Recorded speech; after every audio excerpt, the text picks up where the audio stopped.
Hello everyone, good morning, welcome back to our channel. तर आज मी एवढी सगळी तयार झाली आहे, मस्त असा ड्रेस घातला. यासाठी आमच्या शेजारच्या मुलीचं सीमंतीपूजन आहे, उद्या लग्न आहे. सो आज सीमंतीपूजनासाठी त्यांनी इन्व्हाइट केलं होतं. सो मी अशा प्रकारे रेडी झाली होती. 20 मिनिटापूर्वी मी सगळा बेड स्वच्छ व्यवस्थित क्लीन केला होता. तर त्यानंतर एक 15-20 मिनिटात माझं बाळ 15-20 मिनिटं फक्त तो खेळला. त्यानंतर बेडची अवस्था दाखवते तुम्हाला. हे बघा, म्हणजे ना कधी कधी असं वाटतं की आवरावंच नाही, असंच ठेवावं, जाऊ दे. पण त्यातच खरी मजा आहे. असं म्हणतात ना, लहान मुलांशिवाय घर पण येत नाही. ही ज्यावेळेस, आणि काय होतं माहिती का, ज्यावेळेस तो स्कूलमध्ये जातो ना, त्यावेळेस असं सगळं घर व्यवस्थित आवरलेलं असतं, म्हणजे छान वाटतं. पण ते तेवढ्या पुरतंच छान वाटतं. आणि नंतर परत ज्यावेळेस त्याची ती खेळणी बघते ना, त्यावेळेस असं वाटतं, अरे हा कधी येईल स्कूलमधून आणि खेळेल. इकडे मी आदित्यला कामाला लावलेला आहे, तर तो बनवतोय आमच्यासाठी चहा सगळ्यांसाठी. कोणते टॉय?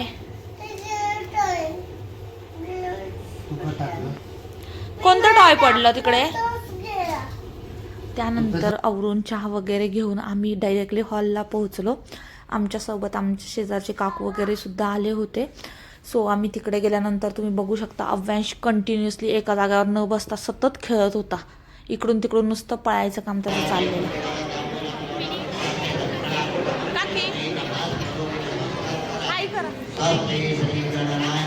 सीमंतीपूजन त्यानंतर स्टार्ट झालं. आम्ही तोपर्यंत सूप वगैरे घेत होतो. अव्यांश तर कंटिन्युअसली इकडून तिकडे त्या पूर्ण स्टेजच्या भोवतीच फिरत होता. त्याच्यामुळे आम्ही इकडेच साईडलाच उभे राहिलो होतो.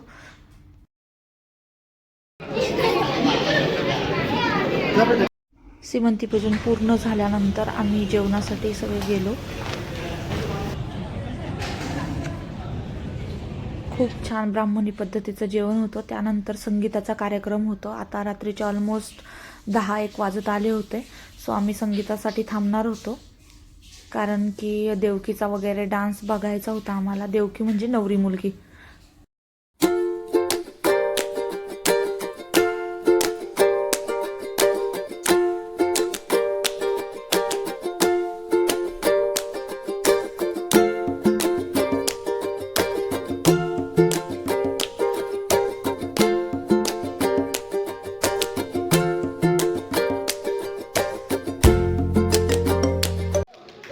आणि स्पेशली आमच्या नवरीचा डान्स आता होणार होता. त्यांची एंट्री मस्त अशी झाली. दोघंही खूप सुंदर दिसत होते.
साधारण रात्रीचे 12 वाजत आलेले.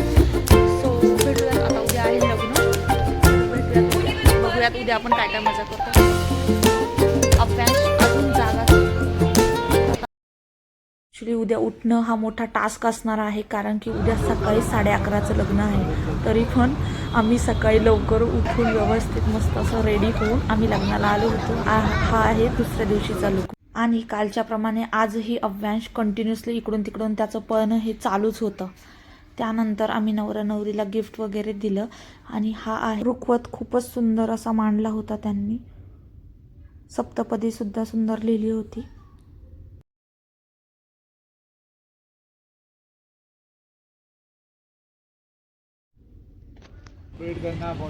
आणि ही जी रांगोळी तुम्ही बघताय ना, खरंच ही सप्तपदीची रांगोळी खरंच यार खूप सुंदर काढली होती, मस्तच.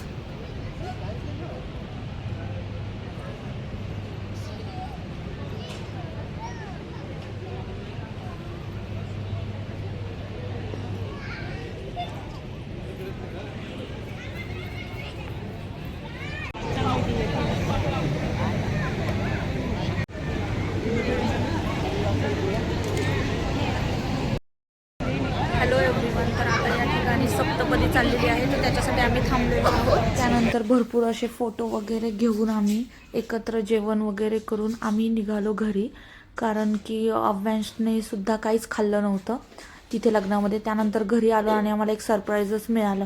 चक्क आमच्या घरी पोपट आला होता. मी त्याच्या एवढी क्लोज आहे, एवढी. हा आलाय, हा पोपट आलाय आज आमच्या इथे. तर आम्ही त्याला तांदूळ दिलेत आणि पाणी दिलंय आणि एक मिरची दिली आहे. आणि आता तो किती वेळचा आमच्या इथेच बसून आहे. हे बघा, तुम्ही बघू शकता. हे बघा, अव्यांश तर एकदम खुश आहे. बेटा तुला छान वाटते आपल्या इथे पॅरेट आला तर? हे बघा, बघितलं? मिठू, तिचं नाव काय ठेवायचं? बघा, तोंडात नको बोट.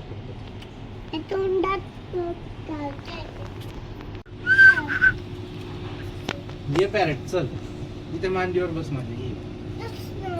पॅरेट. ओ गो बाबा, हे पॅरेट इथे.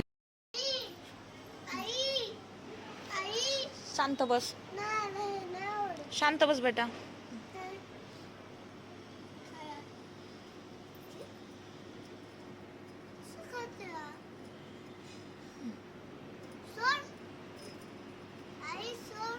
हो यो.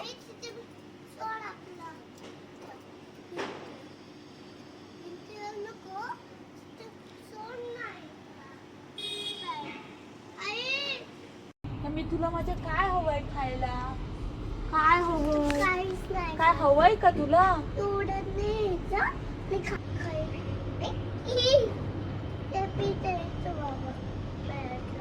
जास्त पाठवून. वाव, अरे बाबा काय करतो? काय करतो मिठू? हो, गुड बॉय बेटा. तो पाणी पितोय बघ, बाबा त्याला पाणी देतो ना. त्याला मिरची आणाय. हो, आण. पेरू आवडतो त्यांना.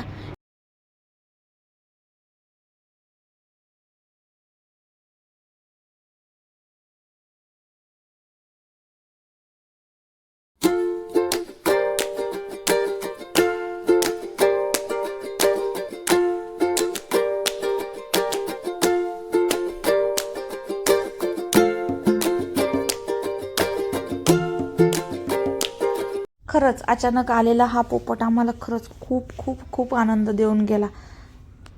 अव्यांश तर पहिल्यांदाच एवढ्या जवळून पोपट बघत होता, त्याच्यामुळे तो तर जाम खुश होता. आई त्याला हे दे, आई त्याला ते दे, त्याचं कंटिन्युअसली बडबड चालूच होती.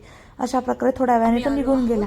आणि त्यानंतर अव्यांश, मी आणि आदित्य आता आम्ही आलो आहोत एका ठिकाणी. ॲक्च्युली आम्हाला सरसोदा साग, मक्के दी रोटी खायची होती. आता हिवाळा आला ना, तर असं इच्छाच होती ते खायचे.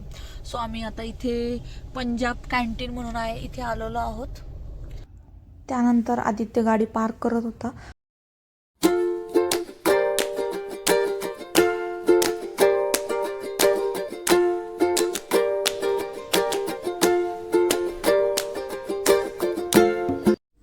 त्यानंतर मक्के दी रोटी आणि सरसोदा सॉकची ऑर्डर देऊन आम्ही वेट करू लागलो. त्यानंतर मस्त असं थोड्या वेळात आमच्या ताटात आलं. हा आहे साग आणि ही आहे मक्याची रोटी. खरंच खूप भारी होतं. आणि त्यासोबत मुळा ते देतात, एक गुळाचा खडा पण देतात. टेस्ट केलं, टेस्ट एकदम बेस्ट होते. खरंच कधी कधी आपण काहीतरी गोष्ट आपल्याला खायची इच्छा होती आणि आपण ते खायला एखाद्या ठिकाणी गेलो आणि त्याची चव जर तशीच असेल ना, खूप छान वाटतं, मनाला आनंद जातो आणि पैसे मेन पॉईंट वेस्ट गेल्यासारखे नाही वाटत. त्यानंतर आदित्यने ही मोठीच्या मोठी एकदम खूप मोठी अशी लस्सी होती ही मागवली. आणि त्यानंतर हे छोले भटुरे सुद्धा मागवले, ते सुद्धा खूप टेस्टी होते. स्पेशली मला लस्सी आणि मक्के दी रोटी आणि सरसोदा साग हे खूप जास्त आवडलं. खरं तर मस्त असं डिनर झालं होतं. त्यानंतर आम्ही घरी आलो. ओके बाय, भेटूयात नेक्स्ट व्लॉगमध्ये. तोपर्यंत तुम्ही मला सबस्क्राईब केलं नसेल तर नक्की सबस्क्राईब करा.